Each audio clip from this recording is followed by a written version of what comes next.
estoy muy contenta de estar aquí con vosotros y compartir mi alta sensibilidad con vosotros. En esta ocasión, como ha dicho Beatriz, lo haremos desde un punto de vista más científico, qué evidencias científicas hay sobre el tema, y luego daremos unas pautas para ayudar, para facilitar a los padres y a los educadores a la integración del rasgo de la alta sensibilidad de acuerdo a las necesidades de estos niños que tienen alta sensibilidad.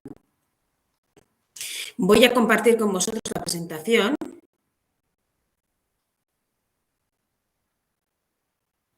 A ver si puedo. ¿Y se ve?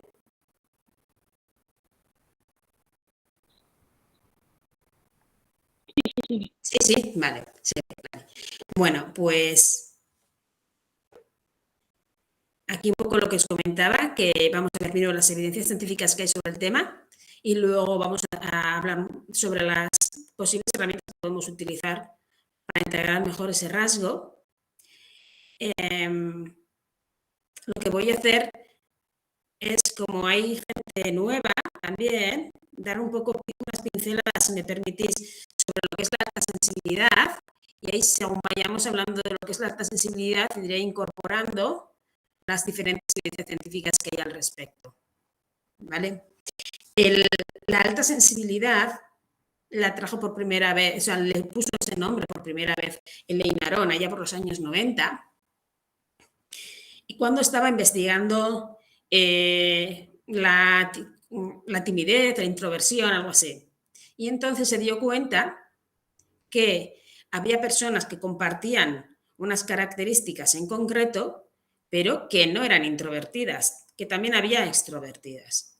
Entonces estuvo investigando qué eran esas características que compartían tanto los introvertidos como los extrovertidos y le puso el nombre de alta sensibilidad. Para que se dé la alta sensibilidad, Elaine Aron puso como 4 pilares que se tienen que cumplir siempre, que son el procesamiento profundo de la información, la alta emocionalidad y la empatía, la percepción de sutilezas y la sobresaturación y sobreestimulación. Vamos a hablar con cada una de ellas, sobre cada una de ellas, pero sí deciros que existen evidencias científicas de esto que hemos dicho, ¿no? De que la alta sensibilidad existe y que lo establecen que es un 20% de la población.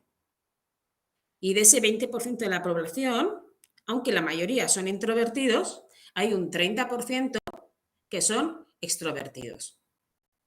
Y esto mismo, que lo descubrió Elaine Aron en sus investigaciones, también se ha ido descubriendo por otras líneas de investigación. Lo que llaman la susceptibilidad ambiental, una línea de investigación de susceptibilidad ambiental que analiza cómo afecta el ambiente a las personas y cómo reaccionan esas personas a ese ambiente.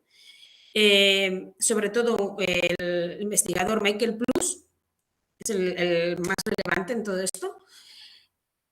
También descubrió que este mismo porcentaje de 20% altamente sensible se da en otras especies animales que ha analizado él, el mismo porcentaje.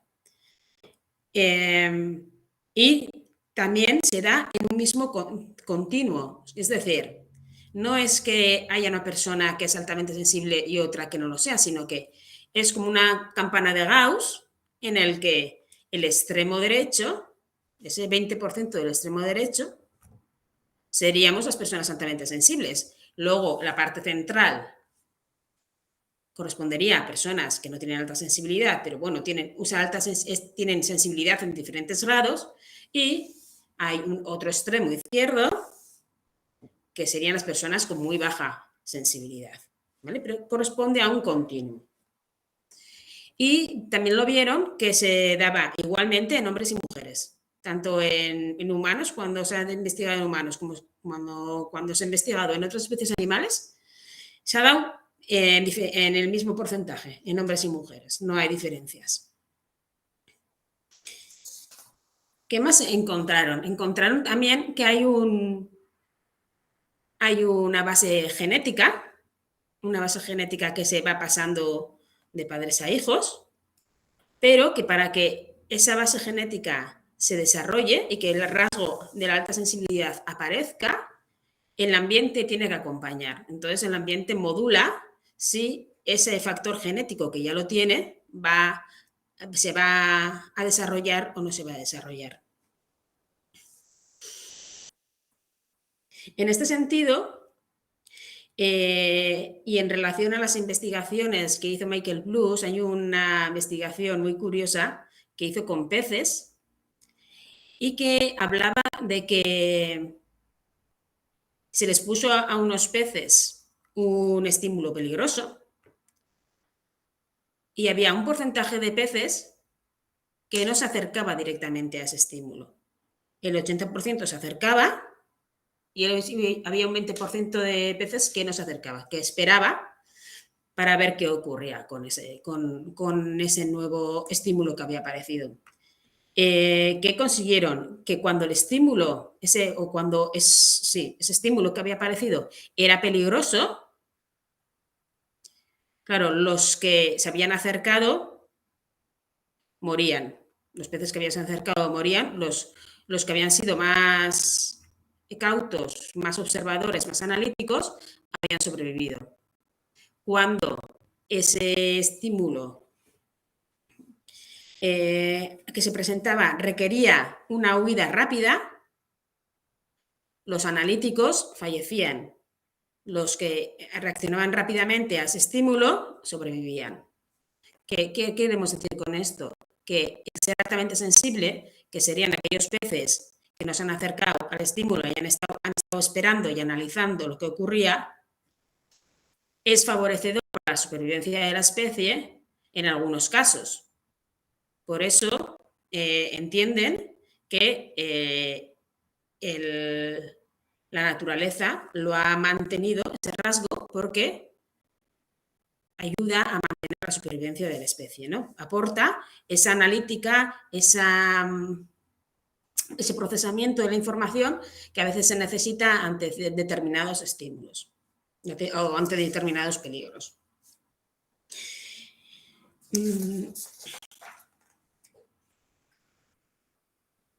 Vale. Aparte de estas investigaciones en relación a Elaine Aron y Michael Blues, el resto de investigaciones se han centrado en cómo funciona el cerebro de la alta sensibilidad. ¿Es diferente ese cerebro? ¿Funciona de una manera diferente? ¿Qué han encontrado al respecto? Han encontrado que a nivel morfológico, a nivel fisiológico, no hay diferencias. O sea, tú le sacas una foto a un cerebro PAS y a un cerebro no PAS y son iguales. Aparentemente son iguales. Las diferencias están en el funcionamiento de ese cerebro, en esas áreas que se activan o cuánto se activan las áreas de cada uno de los cerebros. Y esto lo podemos ver con técnicas de encefalogramas y de resonancia magnética funcional, siempre haciendo referencia a una función. Es el cerebro en funcionamiento cuando vemos esas diferencias.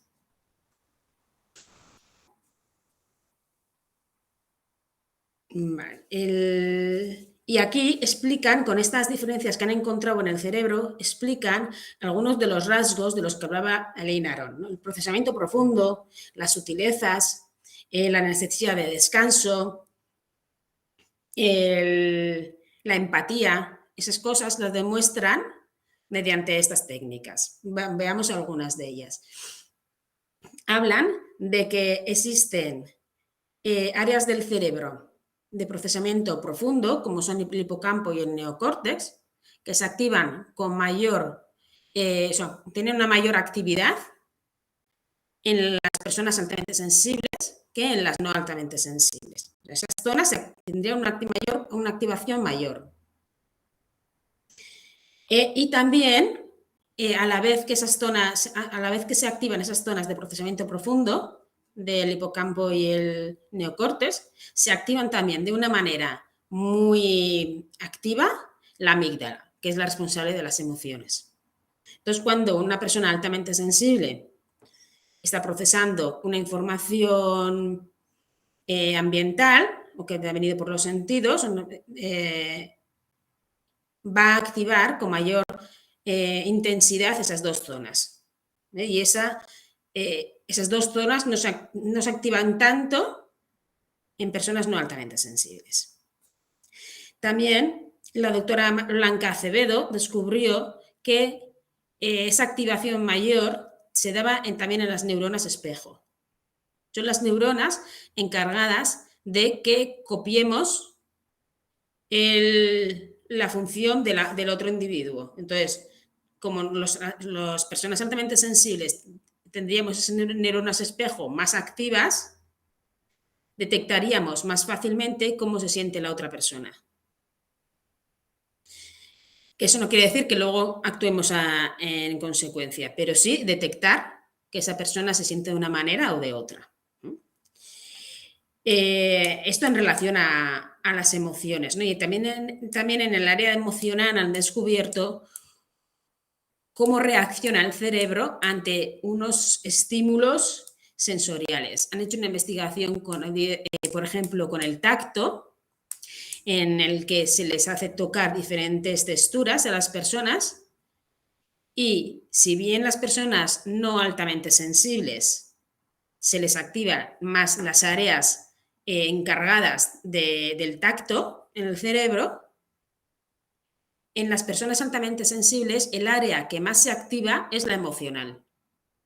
Entonces, ¿qué quiere decir esto? Que cuando nosotros tenemos un estímulo táctil, lo procesamos desde el área emocional. Con lo que ello implica también en la memoria. El recordar luego esa información desde un punto de vista emocional, más que de un punto de vista táctil. Eso en relación al área emocional. Luego tendríamos otro estudio también a nivel de sutilezas, de cómo se captan esas sutilezas en un cerebro y en otro. Y ahí la investigación que hicieron al respecto era de captar diferencias, de esos juegos de detecta las diferencias entre dos imágenes. Pues lo que salió de ese estudio era que cuando esas diferencias eran muy evidentes, como era cuando eran evidencias grandes, no había diferencias entre un cerebro y el otro, pero cuando las diferencias eran sutiles, eran pequeñas cositas, el cerebro PAS actuaba de una manera más rápida y más eficaz. O sea, que detectaba más rápido y detectaba más diferencias que un cerebro no PAS.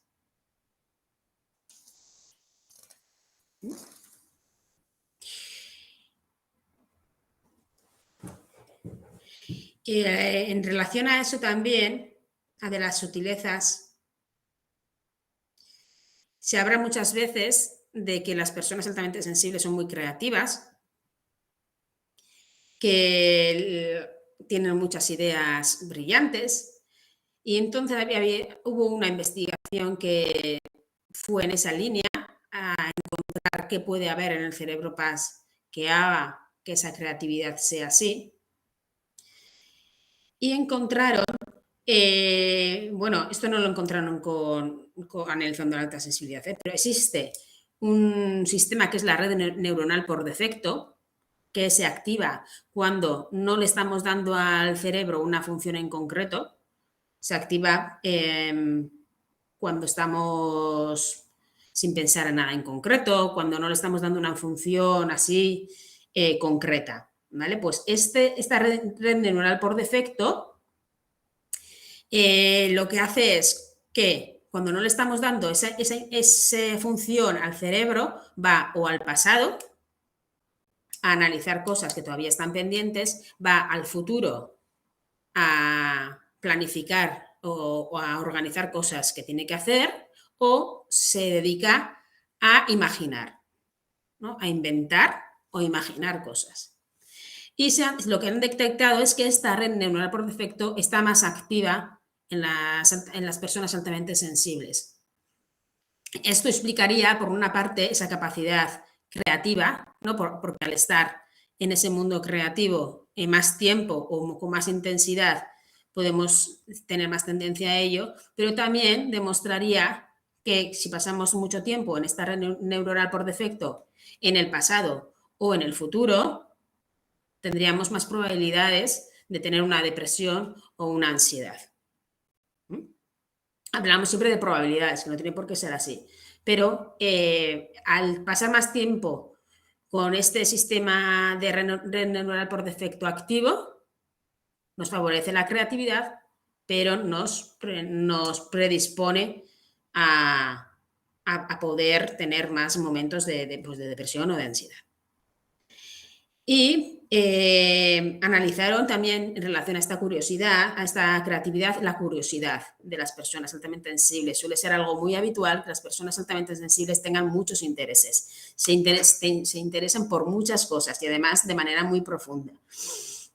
Y detectaron que había una conectividad mayor entre varias zonas del cerebro, que era la cingulada anterior y la corteza cerebral, y esto demostraba que había un procesamiento emocional y una hipersensibilidad hacia la curiosidad.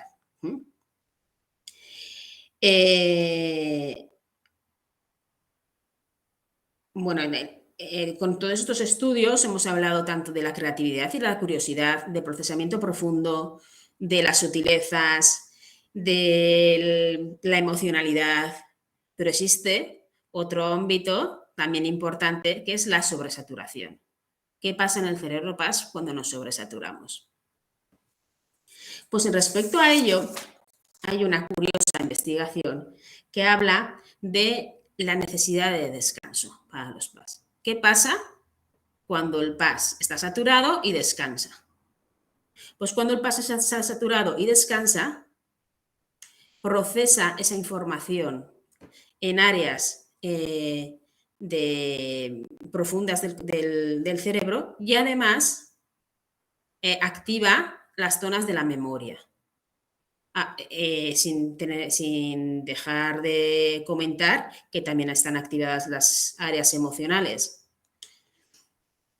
Entonces lo que hace es guardar esa información, analizarla con otras informaciones anteriores, guardarla y guardarla con un componente emocional para que cuando necesite utilizarlas en otras situaciones, esa información esté más accesible. Por eso es tan importante el descanso en los PAS y las pausas, porque lo utilizamos para procesar toda esa información que hemos tenido durante el día. Si no hacemos esas pausas, si no hacemos ese descanso, no se produce ese procesamiento, con lo que esa información sigue dando vueltas y sigue dando vueltas y sigue dando vueltas y nos podemos llegar a sobresaturar.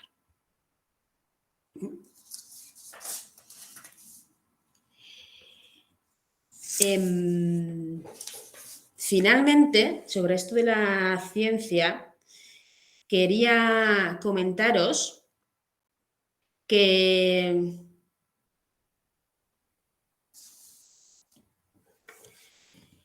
estas zonas que se activan en el cerebro PAS también las han analizado en otros casos, en otras patologías que se suelen confundir con alta sensibilidad.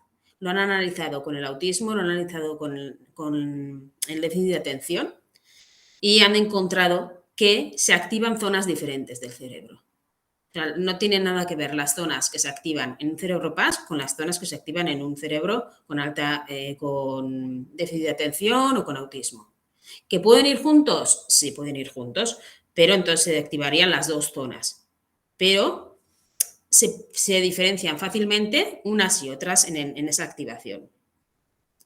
Lo que no hemos encontrado todavía es cómo se relaciona a nivel cerebral la alta sensibilidad y las altas capacidades. No hay un acuerdo exacto de cómo evaluar las altas capacidades, Y por lo tanto es difícil medir esas dos cosas en los niños.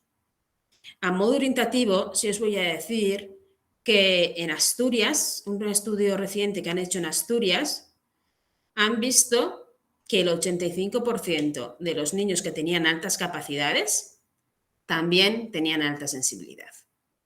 Lo que no hemos encontrado todavía es al revés, ¿no? ¿Cuántos de los altamente sensibles también tienen altas capacidades? Pero los resultados parecen indicar que la mayoría de los niños con altas capacidades también tendrían alta sensibilidad.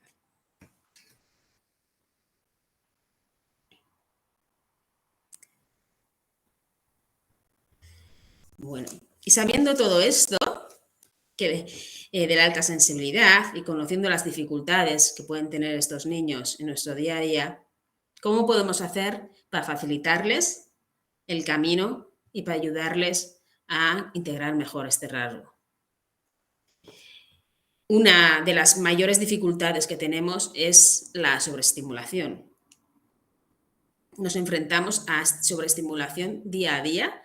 Mucha de esa sobreestimulación ni siquiera nos damos cuenta de que ya está ahí, porque la integramos en nosotros mismos, pero los niños también. Pero eso no quiere decir que no esté ahí, sino que la estamos viviendo día a día, ¿no? Por eso es importante que pongamos conciencia sobre ello y que procuremos bajar esa sobreestimulación en los niños altamente sensibles. Uy. ¿Cómo podemos hacer esto? ¿Qué está en nuestras manos? ¿Qué podemos hacer para mantener a ese niño con una estimulación más baja? Importantísimo, y hablamos la otra vez de las rutinas. Automatizar cosas quita mucha carga mental. Ya no hay que pensar, ya no hay que elegir. Lo haces y ya está. Entonces te quita mucha carga mental esa rutina y te da mucha tranquilidad. Ya sabes lo que va detrás, una cosa detrás de la otra. También en orden. Bajar la estimulación en todos los sentidos. El orden también le da mucha tranquilidad a los niños. Saben dónde están las cosas, dónde encontrarlas. Baja la estimulación visual también alrededor. Las pantallas. Reducir el tiempo que pasamos con las pantallas. Y algo que a mí me parece más difícil serían las prisas. Andar con prisas es una de las cosas que más estresa a los adultos y a los niños. Pero si podemos, de alguna manera, hacer que no tengamos esas prisas, notaremos que tanto nosotros como los niños estamos mucho más tranquilos y somos capaces de soportar la sobreestimulación que no depende de nosotros, externa, más fácilmente. ¿Qué recursos podemos utilizar para esto, ¿no? Para reducir esta sobreestimulación en casa, en el centro educativo? Los juegos, por ejemplo. Los juegos siempre son un recurso muy bonito y que asimilan muy bien los niños. Y aquí os he traído algunos de ellos que podemos utilizar, la respiración, la tortuga, la rana. Os voy a explicar alguno de ellos. Un recurso que siempre tenemos es la respiración.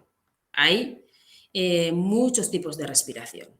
Le podemos enseñar a los niños a hacer diferentes tipos de respiración. Aquí hay dos de ellos, que uno es el del barco, es el enseñarle al niño a respirar por la tripa en vez de por el pecho, que es la manera en la que el sistema nervioso se relaja. El dibujo nos enseña cómo podemos hacerlo. Pues hacer un barquito de papel, que lo pongan en la tripa, imaginar que estamos en el mar y que son las olas, ¿no? Que la tripa son las olas y cómo suben y bajan esas olas. Otra forma de hacerlo es un ejercicio que siempre pueden hacer porque es con la mano y que es la respiración del escalador. No sé si me estáis viendo, pero sería la mano, sería la montaña, nos cogeríamos un dedo de la otra mano, que sería el escalador. Cuando el escalador sube, tomamos aire. Cuando el escalador baja, lo echamos. sube, tomamos aire, el escalador baja, lo echamos. Así iríamos pasando por todos los dedos hasta llegar al último dedo.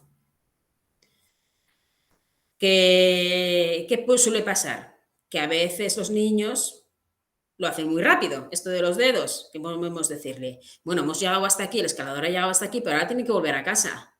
Y se ha cansado, ahora tiene que volver más despacio. Entonces, bueno, en este caso vamos a hacer esas respiraciones de sube la montaña y baja la montaña más despacio porque el escalador se va cansando. Entonces llegaríamos hasta el final más despacito. Este tipo de respiraciones les pueden ayudar a mantener esa sobreestimulación más baja. También, ¿qué podemos hacer? Pausas. Pausas en su día a día. Una de las técnicas que se utiliza es la de la tortuga. Una postura similar a la tortuga que hace que estoy en mi caparazón, estoy tranquila, estoy tranquilo y no escucho a todo lo demás. Sería una postura de yoga. Otras herramientas pueden ser la observación de los 5 sentidos. Bueno, vamos a pararnos y vamos a ver 5 cosas que no solemos ver en nuestro entorno normalmente. Y uno dice, pues mira, hay una mancha en la pared, la silla se ha movido hacia la izquierda,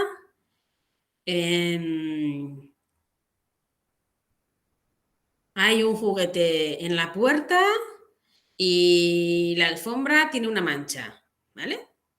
Ahora vamos a hacerlo, pero con el oído. Todos cerramos los ojos y vamos a escuchar 4 sonidos que escuchemos. O lo podemos hacer con el tacto. ¿Qué sentimos en este momento? 3 cosas que estemos sintiendo.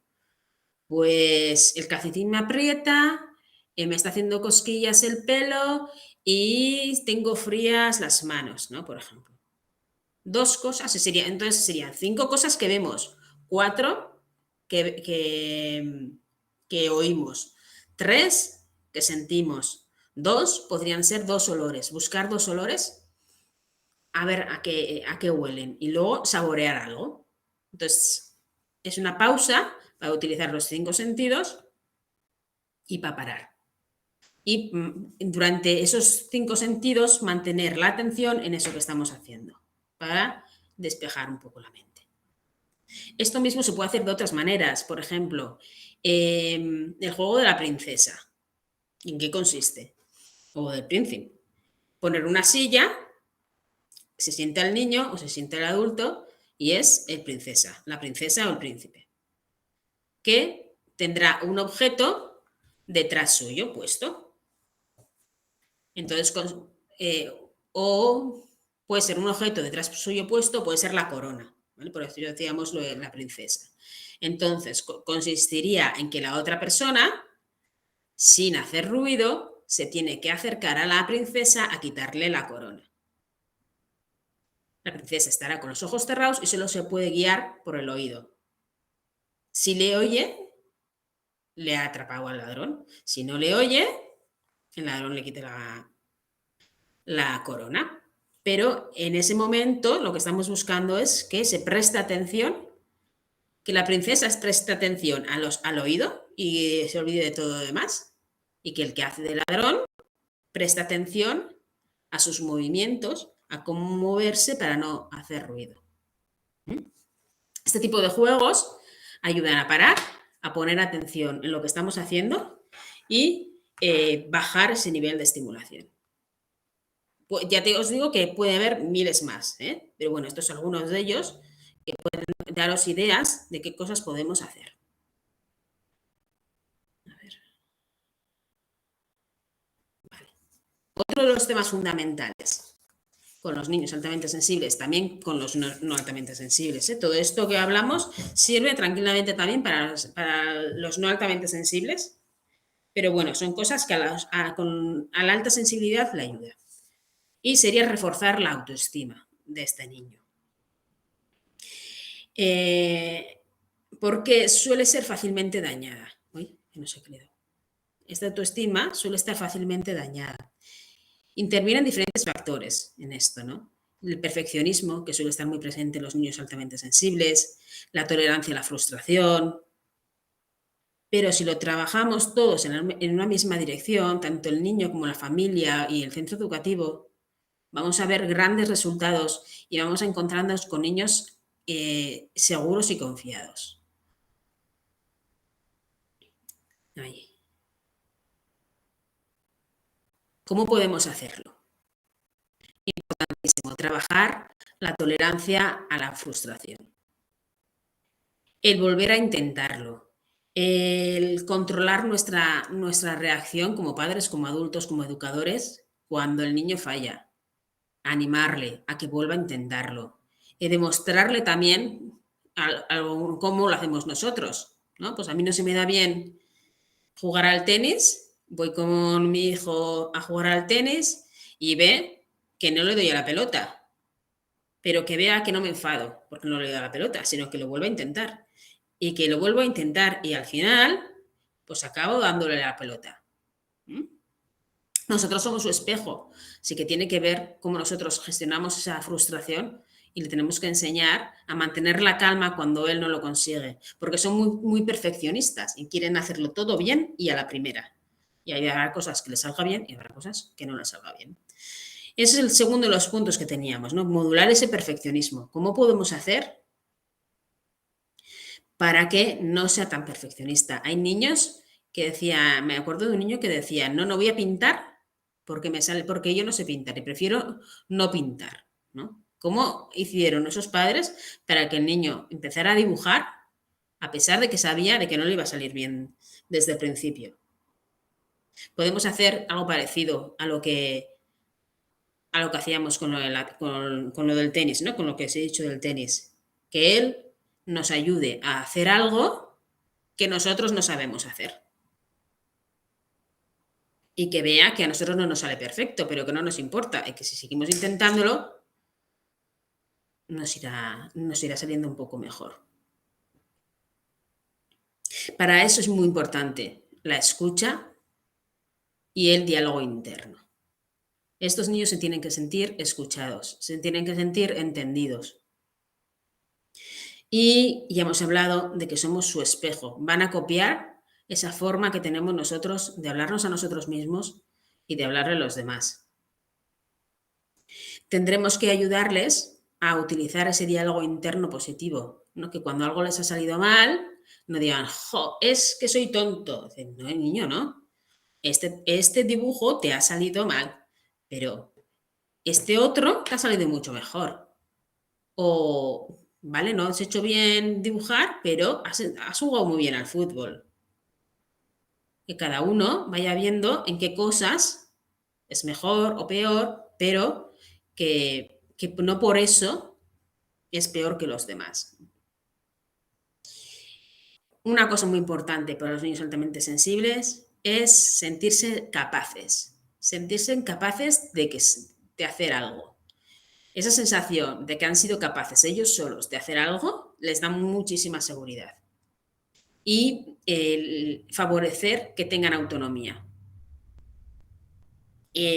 Para eso no hacer las cosas por ellos, sino que poco a poco ir dándoles esas responsabilidades o que puedan ir ellos mismos haciendo sus cosas sin necesidad de ayuda. También es cierto que son niños que muchas veces, aunque sepan hacer ellos solo las cosas, van a venir en busca de ayuda.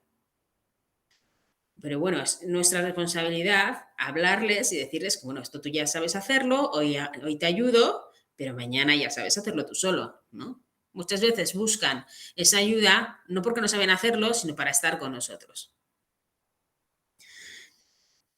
Y ahora, pues unas herramientas. ¿Cómo podemos reforzar esa autoestima en los niños? ¿Con qué herramientas podemos hacerlo? Además de los juegos, de los que ya hemos hablado, que los juegos siempre son un buen recurso,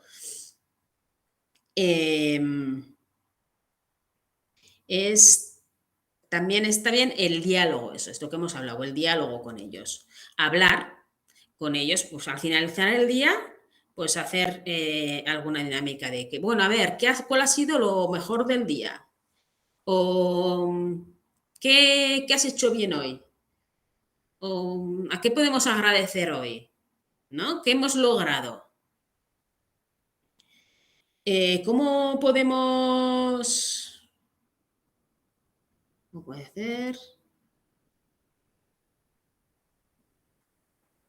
Eso es, por ejemplo, y desde luego también, es verdad, la autoestima del niño se va a ver muy reforzada si cuando hace algo mal o cuando comete una travesura o se ha portado mal, en vez de aplicarle un correctivo, le escuchamos y le explicamos bien, le explicamos eh, por qué está mal lo que ha hecho y cómo debería de ser la forma correcta de hacerlo.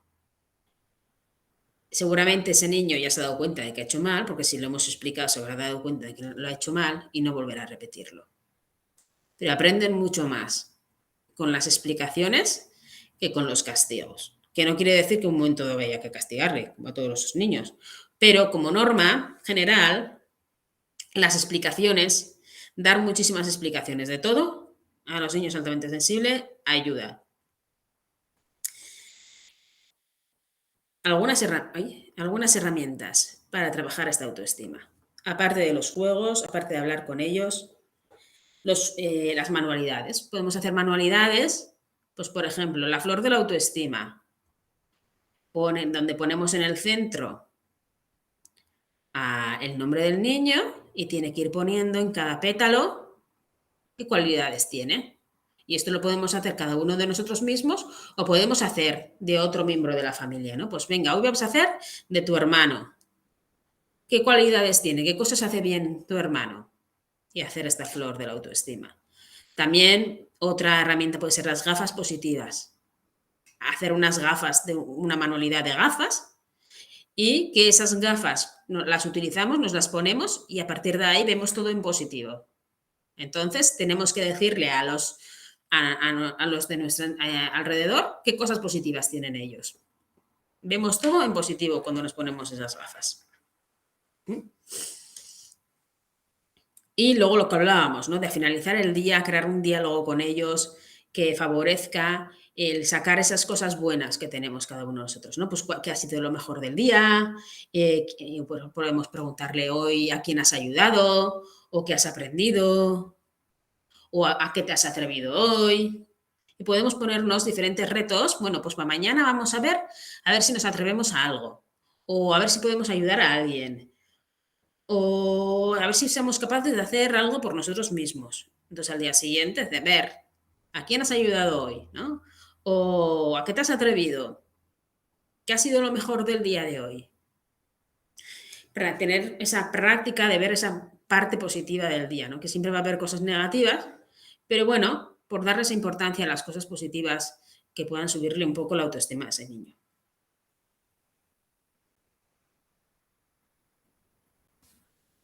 El tercero de los retos que tenemos con los niños altamente sensibles es cómo les ayudamos a integrar el rasgo en ellos mismos, a hablar sobre ello, a integrarse también en el grupo, de un grupo de diferentes, que puede haber niños altamente sensibles o no.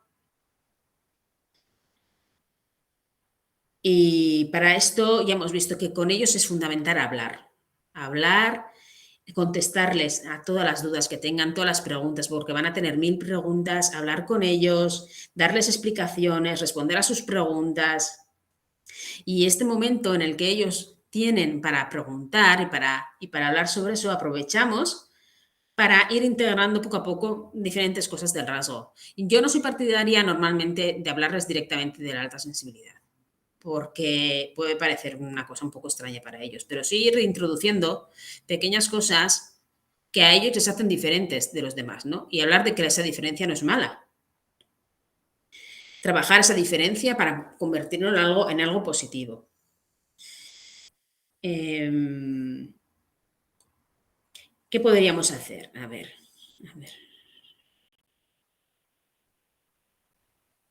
Vale. Hablar sobre las diferencias que existen entre él y otro niño. Si dice, pues a Pepito se le da muy bien el fútbol y a mí no. Dice, vale, pero a ti, ¿qué es lo que se te da bien? Pues a mí se me da muy bien cantar. Bueno, pues sois diferentes, ¿no? Y hablar de esas diferencias, pero que una cosa no es mejor que la otra, sino que cada uno tiene unas habilidades. Escucharse a sí mismo y conocerse, importante enseñarles eso, a que se hagan caso, a que se hagan caso de decir, pues es que a mí no me apetece ir a jugar al fútbol. Bueno, pues escúchate y date permiso para no ir si no te apetece, ¿no? Hablábamos en la charla anterior también de enseñarles que son diferentes a través de los superpoderes que decíamos, ¿no? Que tienen rayos X porque ven lo que pasa en el mundo interior de los demás, que tienen lectura de mente, porque se preocupan y saben lo que necesitan los demás, que tienen super velocidad, super oído, super tacto, todas esas cosas las detectan muy fácilmente, más fácilmente que los demás y se fijan mucho en los detalles, que son como un detective, que tienen como antenas o lupas, que detectan muchas cosas más que los demás, o que tienen precognición porque necesitan planificar, ordenar o teletransportación porque con su curiosidad y con su creatividad se transportan a mundos imaginarios que nunca se aburrirán, nunca se van a aburrir. O magnetismo porque atraen a otros niños que ven cuáles son esas cualidades, de que ayudan a los demás, de que son buenos niños, de que siempre están atentos a las necesidades de otros niños. Explicarles todo esto sin decirles directamente que son altamente sensibles, o sí, cada uno verá el momento para hablar de ello, pero que son diferentes, pero que son cosas buenas en ser diferentes, ¿no? ¿Qué voy a hacer aquí?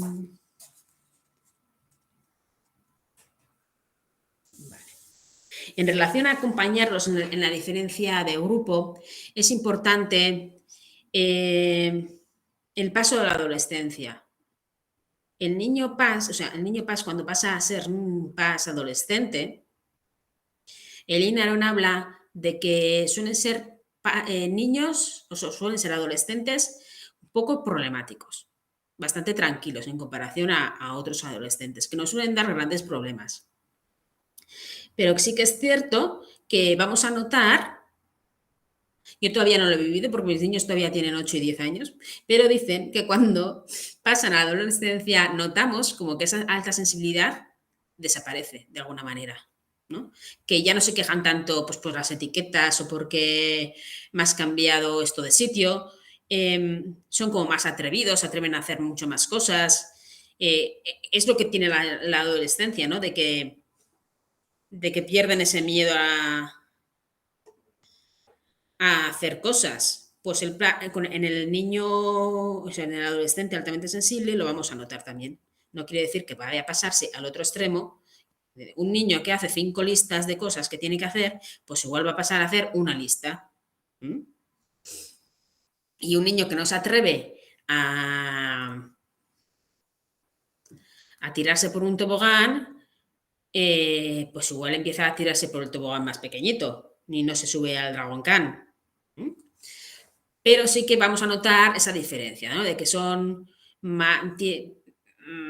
menos sensibles, digamos, en la queja, ¿no? De que no notan tanto esa sensibilidad. También en los ruidos, van a soportar ruidos que antes no soportaban, se van a ir a discotecas. ¿Mm? Eh, y van a correr riesgos, pero nuestra responsabilidad ahí va a estar en darles información sobre qué conductas de riesgo hay. Y si les damos esa información, si dialogamos con ellos lo van a entender porque son niños sensatos y no van a correr esos riesgos porque les hemos informado de antes. Y aunque a nosotros nos digan que no te hago ni caso, saben que tenemos razón. También será importante, en su caso, cultivar la paciencia, porque son niños que tienen mucha prisa por crecer, pero no son adultos todavía. Entonces ahí toca equilibrar la autonomía y la responsabilidad, ¿no? ¿Cómo te doy autonomía? Eres ya un adolescente, puedes hacer cosas tú solo, pero vas a tener que tener también responsabilidades. ¿Mm?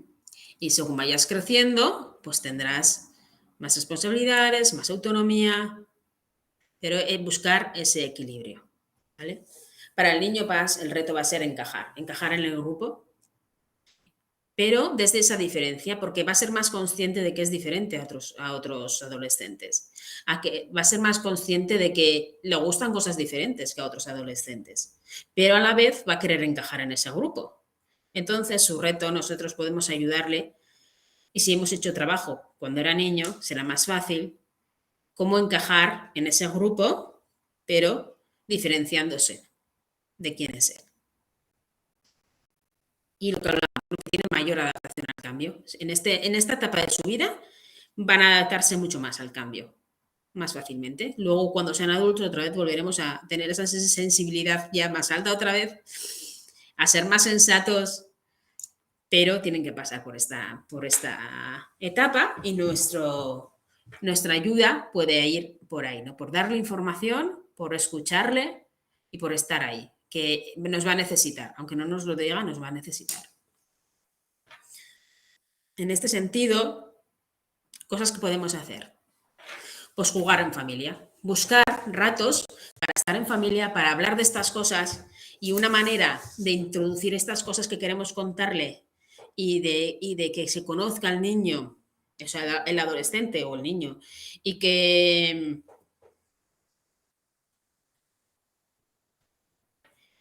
incorpore estas cosas puede ser jugando. Hay diferentes juegos, yo aquí os he presentado dos, que uno es el Iconicus y el otro es el Sunset, un poco de todo. Yo los utilizo mucho, se puede jugar con niños y se puede jugar con adolescentes y con adultos. Son juegos muy, muy versátiles en ese sentido. Y ayudan al diálogo y ayudan a conocerse unos mismos y a conocer a los demás. Por ejemplo, en el caso de Iconicus, son unas cartas que vienen, son esas cartas que veis ahí, que vienen con un dibujito. Y entonces se hace una pregunta. Cada uno de nosotros de los participantes tendría 3 cartas y uno de ellos hace una pregunta. ¿Cómo te sentirías si vas por la calle y te roban la cartera? Entonces, consiste en que cada uno con las cartas que tiene que elegir una carta, un dibujo que represente esa emoción de cómo se sentiría si le roban la cartera. Y la pone boca abajo. Cada uno pone su carta boca abajo y el que ha hecho la pregunta las coge, las mezcla, intenta darle una explicación a cada una de las cartas de por qué. Y, pues, por ejemplo, ahí sería, pues, ha salido el sol. Pues, ¿cómo podríamos explicar esto? Me sentiría ardiendo como el sol, ardiendo de enfado como el sol, porque me han robado la cartera y estoy muy enfadado, ¿no? Por ejemplo. El otro, el paraguas, pues podríamos decir, pues me sentiría como si estuviera bajo una tormenta y por eso ha sacado el paraguas. ¿Vale? Ahí hay una foto también de un nudo, pues me sentiría con un nudo en el estómago, ¿no? Pues tendríamos que ir explicando cada una de ellas y luego el que ha hecho la pregunta elegiría la respuesta que más le ha gustado. Y aquel que haya dado esa respuesta, esa carta, pues se la lleva. ¿Vale? Entonces, es un juego en el que las emociones, en el que ves cómo los demás expresan sus emociones. Y también aprendes a expresar las tuyas. Entonces, yo creo que es bonito para los niños, tanto para los niños como para los adolescentes, porque les enseña a hablar de esas emociones y de relacionarlas con situaciones concretas, ¿no? Hay una lista de preguntas que puedes hacer, pero luego las preguntas te las puedes inventar también. En el juego te anima a que te hagas tus propias preguntas. Entonces, si tenemos algún tema en concreto que queremos indagar, pues podemos hacernos esas preguntas. Y el otro juego, el Sunset, un poco de todo, Habla de cuánto te conoces y cuánto nos conocemos entre todos. Se le reparte una carta a cada uno en el que vienen 3 preguntas o 4 preguntas. Y luego tenemos un sitio donde apuntar las puntuaciones. Entonces la pregunta puede ser, ¿no? Cada uno, cuando le toca el turno, uno hace la pregunta que le ha tocado. ¿Qué preferirías hacer? Jugar a fútbol, tienes 3 opciones. Jugar a fútbol, ir a la piscina o quedarte en casa.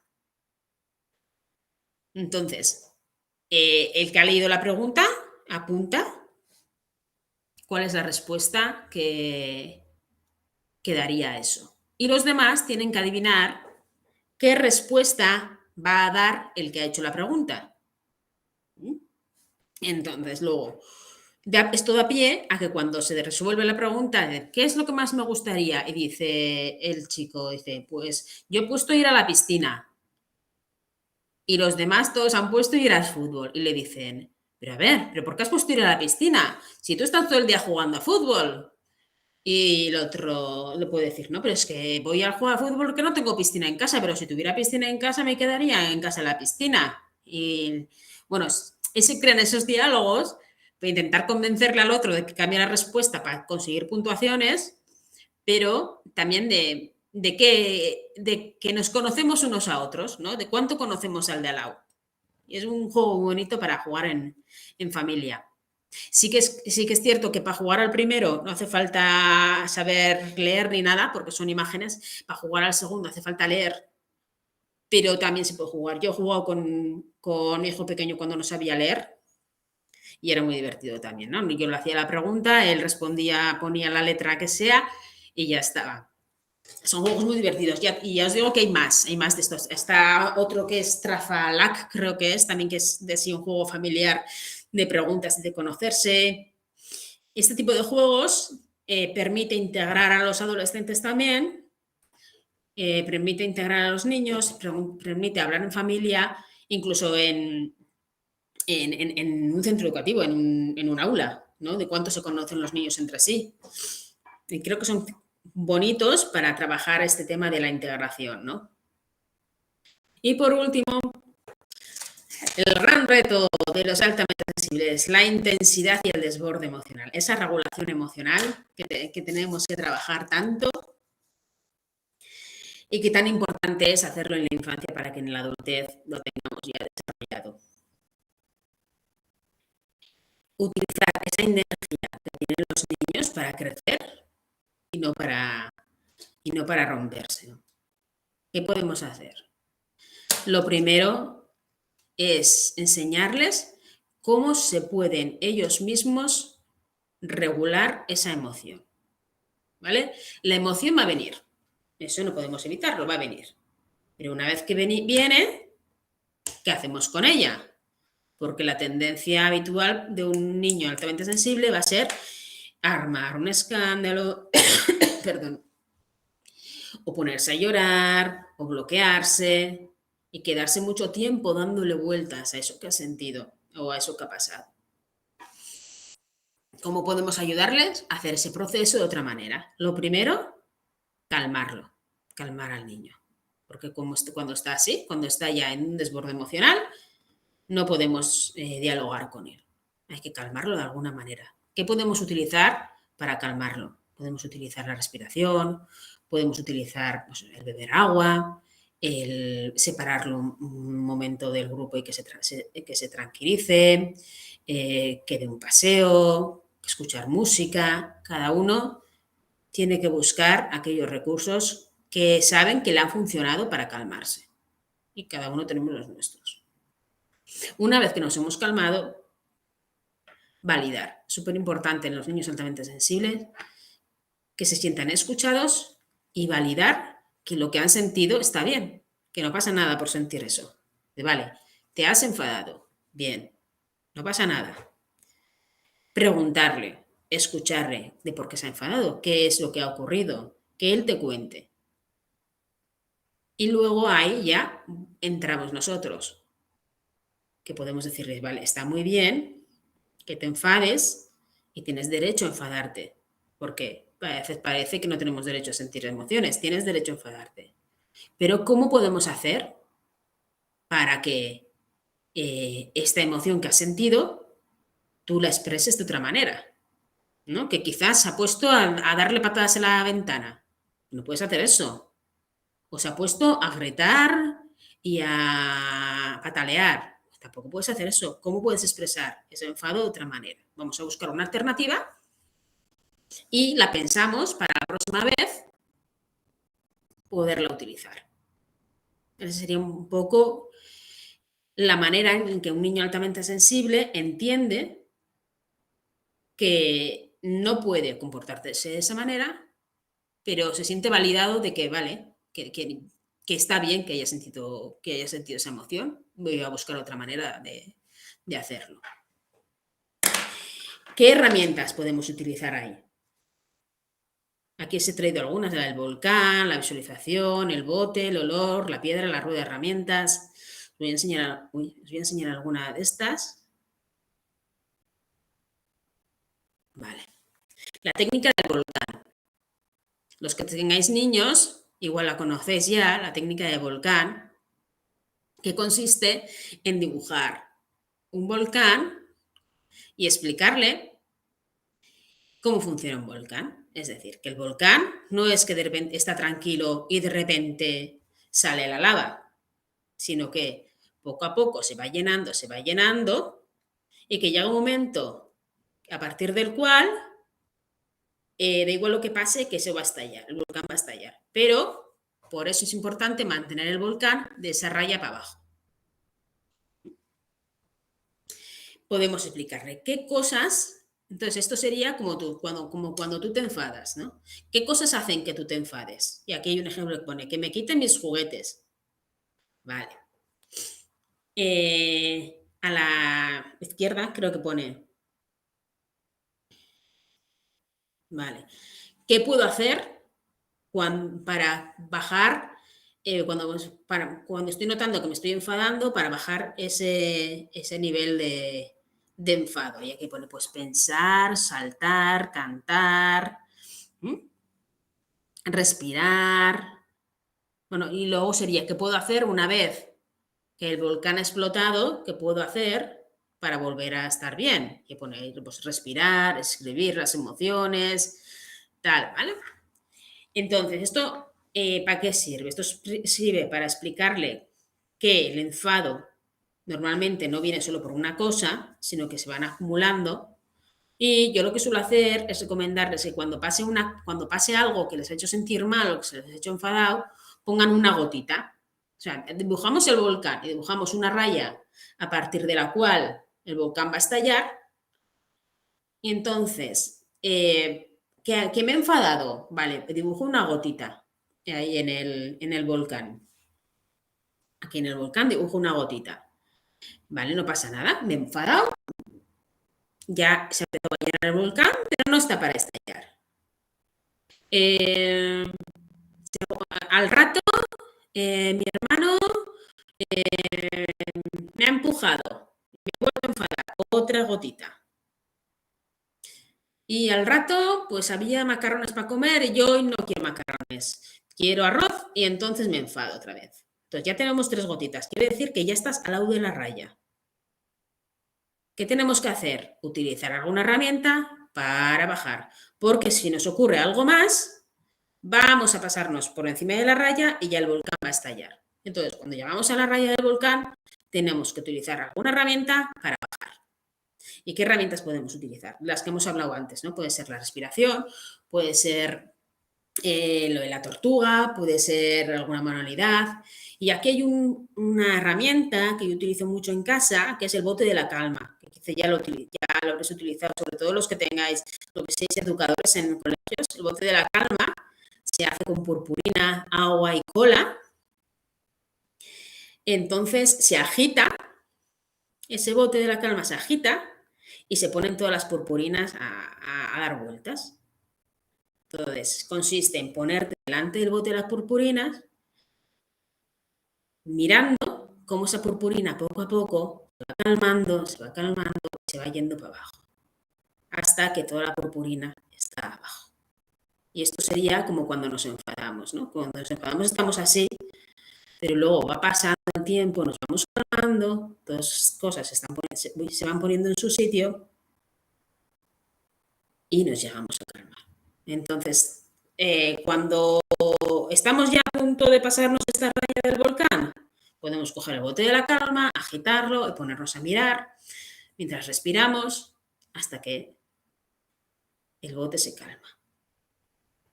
También podemos utilizar aromas. Coger un aroma que nos relaje y que cuando estamos ya así enfadados, tomar ese aroma, me relajo. ¿Vale? O beber agua, o otro tipo de cosas, ¿no? O hago yoga, o me pongo una meditación, o con todas esas cosas que descubramos que nosotros nos calman, podemos hacer una ruleta de la calma, en que en cada una de estas, en cada trocito, pongamos una herramienta. Pues aquí pondría el bote de la calma, aquí pondría respirar, aquí pondría pues, la postura de la tortuga, aquí pondría la respiración del escalador, aquí el abrazo de mariposa, diferentes herramientas que sé que a mí me valen. Entonces, cuando estoy así, le doy una vuelta a la ruleta y a ver, ¿cuál voy a hacer? Pues mira, me ha tocado la respiración del escalador. Hago la respiración del escalador y me relajo. Pero importante explicarles eso, que cuando llegamos aquí hay que bajar. Yo utilizo mucho el bote de la calma y luego el de los olores. Y mi hijo pequeño que tiene 8 años los tiene puestos, el bote de la calma y un botecito chiquitín de un perfume que hicieron en unas colonias y él lo coge. Cuando me ve a mí enfadada, dice, mamá, cálmate, mamá, venga, yo te voy a ayudar a estar bien. Te voy a traer el bote, me trae el bote de la calma, me lo agita, tú estate aquí mirando y estás mejor. Y yo, sí, sí, bueno, pues ahora huele el perfume. Y ya verás cómo te relaja, mamá. Y ya está, me ayuda él a relajarme. Buscar esas cositas para intentar regular de manera que ellos aprendan cómo pueden autorregularse, cómo pueden, sin necesidad de un adulto, qué cosas les funcionan a ellos para volver a estar en su centro. Y bueno, esto sería un poquito todo lo que tenía hoy para vosotros. No sé cómo voy de tiempo. Si tenéis preguntas, yo encantada. Aquí tenéis también mis datos de contacto para lo que necesitéis y espero que os haya servido esto que he compartido hoy con vosotros. Gracias.